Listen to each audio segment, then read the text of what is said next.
حاجیوں آؤ شہنشاہ کا روضہ دیکھو،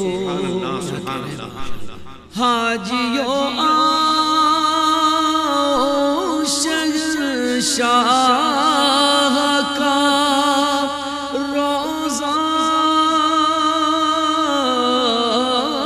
دیکھو، کعبہ تو دیکھ چکے، کعبے کا کعبہ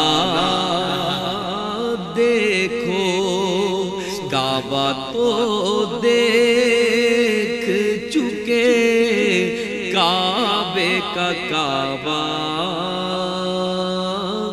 دیکھو۔ سبحان اللہ، کیا کہنے، اللہ تعالیٰ آپ کے لحن میں، سوز میں، گداز میں برکت عطا فرمائے۔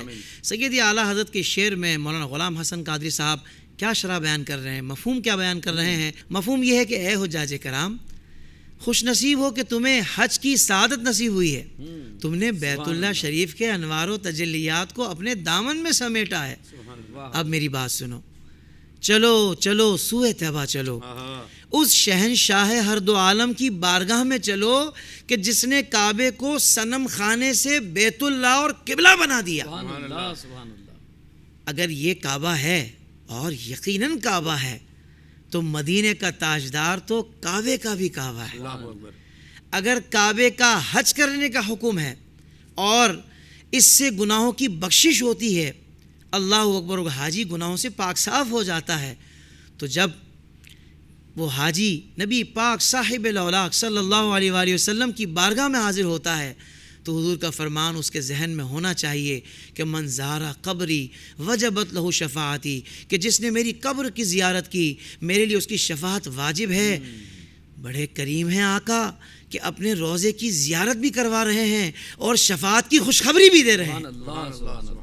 کرم نوازی تو دیکھیے کیسی کرم نوازی ہے ساجد بھائی، میں تو حیران ہو جاتا ہوں۔ اللہ اکبر، حضور کا فرمان کہ من زارہ قبری وجبت لہ شفاعتی، اللہ اکبر۔ پھر بھی اگر کوئی حج کر کے یہ کہے کہ وہاں جانا ضروری تو نہیں ہے، تو بھائی پھر ہم یہی کہیں گے کہ تیرا جانا ضروری نہیں ہے، کیونکہ جانا عشق والوں کا ضروری ہے۔